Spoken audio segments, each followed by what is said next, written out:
peut-on sortir donc de la malédiction? Peut-on briser la malédiction? Oui, je te réponds, il est possible pour toi de briser la malédiction dans ta vie, d'annuler cette malédiction et de repartir sur la voie de la bénédiction.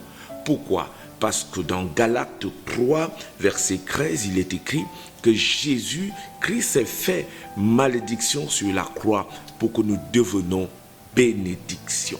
Il s'est fait malédiction pour que nous devenions bénédiction. Il a payé le prix sur la croix. Son sang a été versé pour nous laver de tout péché, pour nous nettoyer de toute malédiction. Nous sommes donc bénédiction parce que Jésus, sur la croix, a été fait malédiction. C'est très important. Sache que la malédiction qui est en cours dans ta vie aujourd'hui peut se faire briser si tu proclames le nom de Jésus dans ta vie, si tu acceptes Jésus-Christ comme Seigneur et Sauveur, si tu acceptes marcher selon les recommandations du Christ, alors cette malédiction sera annulée. Il faut aussi également renoncer au péché. Il faut savoir que c'est à cause du péché que la malédiction est ancrée dans nos vies. Prenons le cas d'Adam et Ève au jardin d'Éden. Ils ont désobéi à Dieu et ensuite ils ont été maudits. Prenons le cas du peuple d'Israël après la traversée du désert. À cause des murmures, à cause des lamentations, ils ont été maudits par Dieu. Donc, il faut savoir que la désobéissance à Dieu est un point essentiel qui nous ouvre les voies à la malédiction. Quand Dieu vous dit de ne pas faire une chose, ne faites pas cette chose-là parce qu'il y a des actes que nous posons qui ouvrent également la porte des malédictions dans notre vie. Il faut renoncer donc au péché. Il faut accepter Jésus-Christ comme maître de sa vie et commencer à pratiquer la parole de Dieu dans les recommandations les plus strictes. Je vous ai bien dit, la parole de Dieu vous le dit dans Deutéronome 27, versets 14 à 23, la liste des malédictions, la liste des causes qui peuvent produire la malédiction dans notre vie. Et ce n'est pas une blague. Lorsque vous pratiquez ce que Dieu ne veut pas, cela peut vous produire une malédiction. Il est donc important de renoncer au péché, de remarcher, de commencer à marcher dans la voie de la lumière, dans la voie du Seigneur. Et c'est ainsi que ces malédictions vont se briser. Vous acceptez donc Jésus-Christ comme Seigneur et Sauveur dans votre vie et vous décidez de marcher selon ses voies et selon ses recommandations. Il faut donc aussi une véritable prise de conscience. Il faut une prise de conscience qu'il y a une malédiction. Parce qu'il y a des gens dans leur vie qui disent « Ah, moi, ça va, il n'y a pas de malédiction, tout va bien, c'est la vie, c'est les épreuves. » Mais vous ne vous posez pas toujours la question « Pourquoi quand c'est vous, les choses sont toujours de façon défavorable ?» Si c'est la maladie, c'est chez vous. Si c'est le chômage, c'est chez vous. Si c'est les échecs, c'est chez vous. Pendant que chez les autres, ça marche bien. Pendant que dans les familles des autres, les gens s'entendent bien. Il faut observer et prendre conscience et ensuite la prise de conscience va produire la prise d'engagement qui pourra vous permettre de lancer le combat pour briser cette malédiction. C'est très important. Et une fois qu'une malédiction est brisée, ça ouvre la porte tout de suite à la bénédiction. La bénédiction, c'est la faveur de Dieu. La bénédiction vous permet d'ancrer dans le plan de Dieu pour votre destinée. La bénédiction vous fera vivre dans le régime de faveur selon le plan de Dieu. Les choses qui sont impossibles pour vous en ce moment à cause de la malédiction seront de suite possibles par la bénédiction qui aura pris place lorsque la malédiction sera brisée. Se baptiser parce que le baptême c'est un signe d'engagement. La mort et la résurrection, c'est le symbole de la mort, de la résurrection avec Christ. C'est votre engagement de marcher dans la vérité, de changer de mentalité et de se repentir. Il est très important de vous repentir, de décider d'abandonner le péché pour marcher dans la voie de la vérité. Donc le baptême, la repentance sont la voie salutaire qui peuvent vous permettre de briser une malédiction qui est en cours dans votre vie. Ensuite, la parole de Dieu nous dit dans Matthieu 17, verset 21, il y a des esprits qui ne peuvent que partir par le biais du jeûne et de la prière. Il faut savoir que derrière une malédiction, il y a un esprit. Et cet esprit s'appelle esprit de famille. Généralement, ce n'est pas un seul, ils sont nombreux. Il s'agit des esprits de famille. Et lorsque ces esprits sont derrière vous, c'est ces esprits, ces démons-là, qui sont chargés de mettre en pratique la souffrance dans votre vie.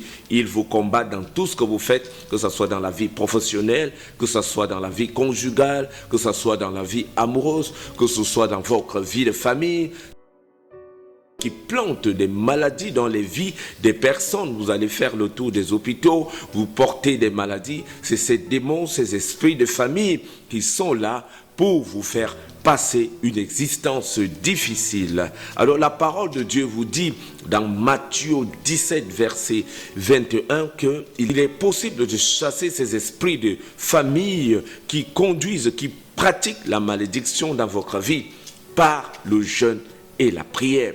Jeûnez, entrez en jeûne et priez en même temps pour briser les malédictions dans votre vie. Priez jusqu'à ce que vous allez obtenir votre libération. Il est très important.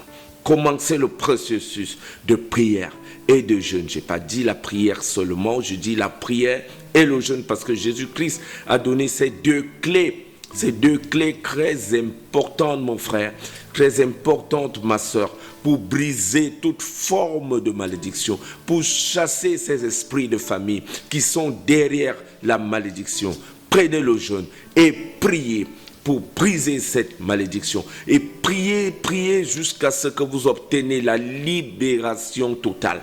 Ne commencez pas et arrêtez en chemin. Jeûnez, prenez un programme de jeûne et de prière, peut-être 2 ou 3 fois par semaine, jusqu'à ce que cette malédiction sera brisée. Et lisez aussi la parole de Dieu, parce que la parole de Dieu, elle est paix. La parole de Dieu est le miroir, la parole de Dieu est la lumière, la parole de Dieu peut briser toute forme de blocage d'autels de la malédiction. Les autels de la malédiction qui sont implantés dans notre vie, la parole de Dieu est le feu, elle peut briser. Lorsque vous lisez la parole de façon permanente et constante, cela détruit les gènes de la malédiction dans votre sang.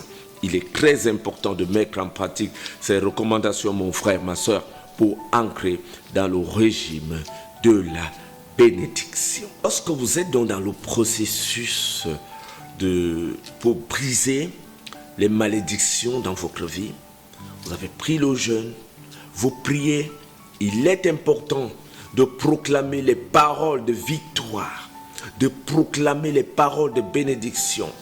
Parce que toutes les malédictions qui nous suivent ne sont pas seulement venues parce que nous avons désobéi à Dieu. Non, il y a des parents qui nous ont maudits. Il y a des sorciers qui nous ont maudits. Ils ont prononcé des mauvaises paroles. Ils ont dit tu ne feras rien. Ils ont dit tu n'aboutiras pas. Tu ne te marieras pas. Tu ne travailleras pas. Tu n'auras aucun succès. Si ce n'est pas moi qui ai fait ci, qui ai fait ça, tu vas voir dans ta vie, telle maladie va te suivre. Il y a des sorciers qui sont allés sur les autels de la magie, de la mort, pour proclamer ces paroles dans notre vie. Il est donc important pour toi, mon frère, ma soeur, pendant que tu pries, pendant que tu jeûnes, de proclamer les paroles de victoire, de dire « Je suis riche, je suis guéri, je ne mourrai pas ». Je vivrai, proclamer les paroles de victoire, je me marierai, parce que ça sera votre parole contre la parole du sorcier, ça sera votre parole contre la parole du marabout, ça sera ta parole contre la parole de cette personne qui t'a maudite. Elle a dit tu ne te marierais pas, toi tu dis je vais me marier, et on a dit tu n'auras pas d'enfant, tu dis j'aurai un enfant, j'ai des enfants, je suis une maman, je suis un papa, j'ai des enfants, même si tu ne les as pas encore, proclame les paroles de victoire. Si tu es malade, dis je suis guéri, même si tu n'as rien dans ta poche, dis je suis riche, et c'est comme ça que tu vas renverser la donne. Que tu vas arriver à renverser la donne en proclamant les paroles de victoire. Je ne mourrai pas, je vivrai. Contre tous ceux qui ont proclamé, ont souhaité la mort dans ta vie. Toi, tu dois utiliser ta bouche et dire, je ne mourrai pas, je vivrai. Je raconterai les œuvres de l'Éternel. Je verrai les enfants de mes enfants, mes arrière-petits-fils. Je les verrai tous. Tu dois proclamer ces paroles. Tu dois dire, Jésus-Christ est en moi. Le Saint-Esprit est en moi. Dieu le Père est en moi. Tu dois te proclamer comme étant la propriété du Dieu vivant. Et c'est comme ça que ces malédictions vont disparaître et ta vie va entrer dans le régime de la faveur. Alors, voilà, si tu pratiques ces conseils qui t'ont été donnés aujourd'hui, tu verras que la malédiction sera brisée. C'est un engagement, c'est un combat qui peut prendre un peu de temps, mais il faut avoir la persévérance dans la prière, dans le jeûne. Et si tu vois que c'est difficile pour toi, tu n'arrives pas à t'en sortir, cherche à te faire encadrer par un homme de Dieu de ton choix, que l'Esprit de Dieu va te conduire. Cet homme de Dieu va te guider et va prier pour toi. Ensemble, vous allez prier parce que Dieu valent mieux que un, et ensuite la malédiction sera brisée. Ta vie va changer, les choses impossibles vont devenir possibles. Et si tu pries pour ta famille aussi, tu peux prier et sauver toute ta famille. Soyez bénis. Au nom de Jésus, abonnez-vous massivement à la chaîne, partagez, likez, laissez des commentaires pour recevoir de temps en temps les enseignements. Soyez bénis au nom de Jésus-Christ. En attendant la prière qui arrive bientôt contre les malédictions. Amen, amen, amen. Je suis le révérend Aloïs Ateba. Soyez bénis.